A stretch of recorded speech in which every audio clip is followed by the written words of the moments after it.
دیکھیں ندیم ملک صاحب، اگر آپ کنفرنٹیشن کی سیاست سے باہر نہیں نکلیں گے اور اسٹال کلیم پہ کھڑے رہیں گے کہ 170 180 سیٹیں ہماری آ گئیں، تو پھر تو چاند پہ جا کے آپ اپنی حکومت بنا لیں، نمبر ایک۔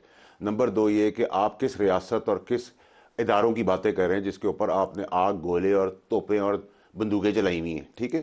ہم ماضی بھی نہ بھولیں نا، ہم تو 15 سال اس پارٹی کے اندر رہ چکے ہیں، جو کل کے کل پاپولیرٹی ویو کے اوپر بیٹھ کے آئے ہیں، وہ ہمیں بھی بھاشن نہ سنائیں کوئی بھی قوم کے اوپر، اور نہ ہمیں اداروں کی بات کر کے دیں، کیونکہ اداروں کے اوپر جب آپ نے ٹینکوں پہ اور تمسخر ان شہیدوں کا بھی اڑا دیا 9 مئی کے واقعے کے اندر، تو اتنی بات کریں جتنی ایکسیپٹ ہو جائے۔ اگر ہم کسی فیس کو ایکسیپٹ کریں accidentally caretaker set up کے تحت کہ جی پی ٹی آئی کی کیئر ٹیکر ویو ہے، یہ ہائی پاپولیرٹی ویو کے اوپر لوگ رائڈ کر رہے ہیں، سلمان اکرم راجہ صاحب سے میرا کوئی اختلاف نہیں ہے، لیکن کیا وہ 15 سال سے سیکریفائس کریں اس پارٹی کے اندر؟ ہم نے تو خون دیا اس پارٹی کے اندر، مورلی، ایموشنلی، فائنینشلی ہم نے اس پارٹی کے اندر خون اپنا دیا، ہم بڑے اس پارٹی کے اندر ہوئے۔ آپ ہمیں بتائیں گے یہ پارٹی کیا ہے؟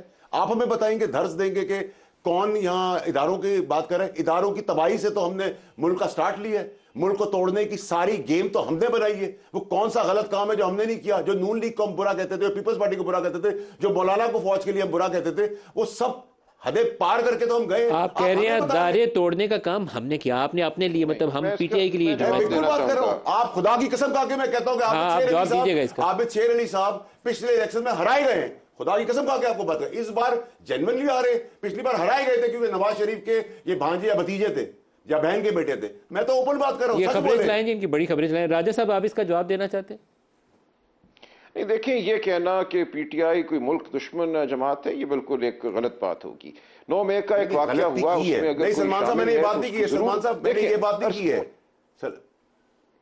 میں نے یہ بات کی ہے کہ دیکھیں مجھے اس میں عرض جو کر لینے، لوگ دیکھیں تھے 9 انہوں مئی نے کا وہ کام واقعہ کیا جو سر۔ ہے تو ٹھیک ہے، ان کو سزا دیں ان لوگوں کو، لیکن پی ٹی آئی ان لوگوں پر صرف نہیں ہے مشتمل، کروڑوں لوگ اس کے ساتھ وابستہ ہیں، روحانی طور پہ، جذباتی طور پہ، ذہنی طور پہ۔ آپ ایسے نہیں کر سکتے۔ اب ہم نے اگر آگے بڑھنا ہے تو ضرور جس کسی نے کوئی جرم کیا ہے اس کو اس جرم کی سزا دیجئے، لیکن آپ ایک پارٹی کی حقیقت کو تسلیم کیجئے، اور ہم چاہتے ہیں کہ اداروں کے ساتھ مل کے بیٹھیں اور اداروں میں اور عوام میں اور ہم میں ایک مفاہمت ہو۔ بالکل ہم ایسے ہی چاہتے ہیں۔ مجھے اس پارٹی کے اندر کوئی اس وقت رویہ ایسا نظر نہیں آتا جس کو آپ یہ کہیں کہ یہ ایک کنفرنٹیشنسٹ جذبہ ہے، یہ چاہتے ہیں کہ ملک میں افراتفری ہو۔ مجھے ایسا کوئی جذبہ پارٹی میں نظر نہیں آتا، اور میری عمران خان صاحب سے تواتر سے ملاقات تقریباً ہر ہفتے ہوئی ہے پچھلے 8-9 ماہ میں، اس سے پہلے تو روز ہی ہوتی تھی۔ اس لیے میں آپ کو یقین سے یہ کہتا ہوں کہ اس وقت ہم ایک بہت میچور اور بردبار پارٹی ہیں۔ ہم سمجھتے ہیں کہ پاکستان کی بڑی پارٹی ہونے کے ناطے ہمیں پاکستان کی آبیاری کرنی ہے، پاکستان کے اداروں کی آبیاری کرنی ہے،